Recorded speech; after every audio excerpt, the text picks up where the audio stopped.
بسم الله الرحمن الرحیم. بیانیه علمای شهرستانهای خاش، تفتان، میرزاوه و هومه در مورد اتفاقات اخیر کشور و حوادث هولناک جمعه 8 مهر زاهدان و 13 آبان خاش و فجایع اخیر کردستان.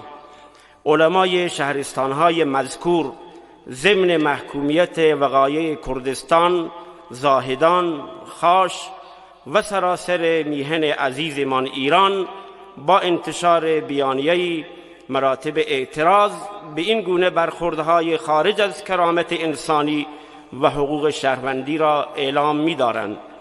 متن بیانیه به شرح ذیل می باشد. بسم الله الرحمن الرحیم. ان الذين قالوا ربنا الله ثم استقاموا تتنزل عليهم الملائكة ألا تخافوا ولا تحزنوا وأبشروا بالجنة التي كنتم توعدون.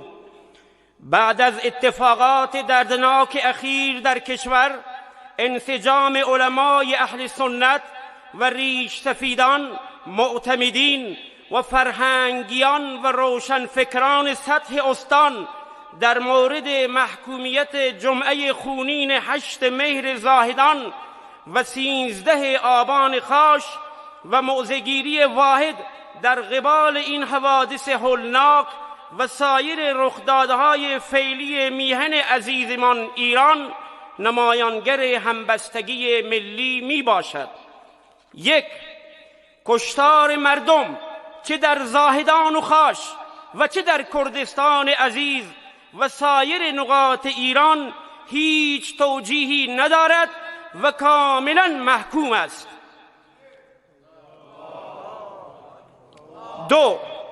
حمله و بازداشت انتظامات مسجد جامع مکی زاهدان و مسجد جامع الخلیل خاش و یورش نیروهای سرکوبگر به سوی آنها که در راستای برقراری امنیت و اعتراض مسالمت آمیز مردم بوده و هست و ایجاد ترس و وحشت در بین نمازگزاران که با هدف مسجد هراسی انجام شده، به هیچ وجه از دیدگاه علما و نخبگان حیثیت قانونی و شرعی ندارد.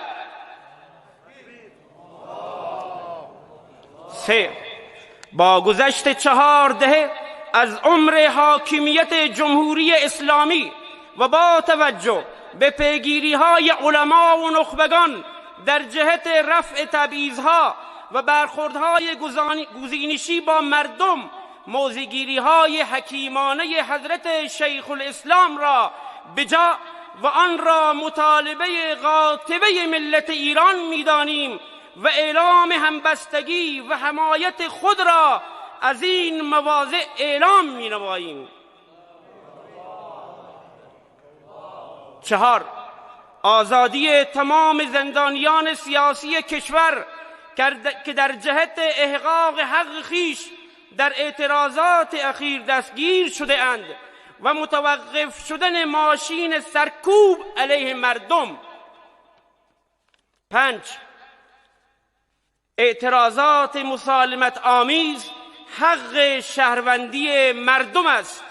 باید به حقوق زنان رسیدگی و صدای مردم ایران شنیده شود. و الی الله عاقبت الامور.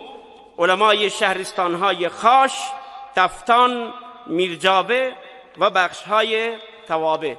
و السلام علیکم و رحمت الله.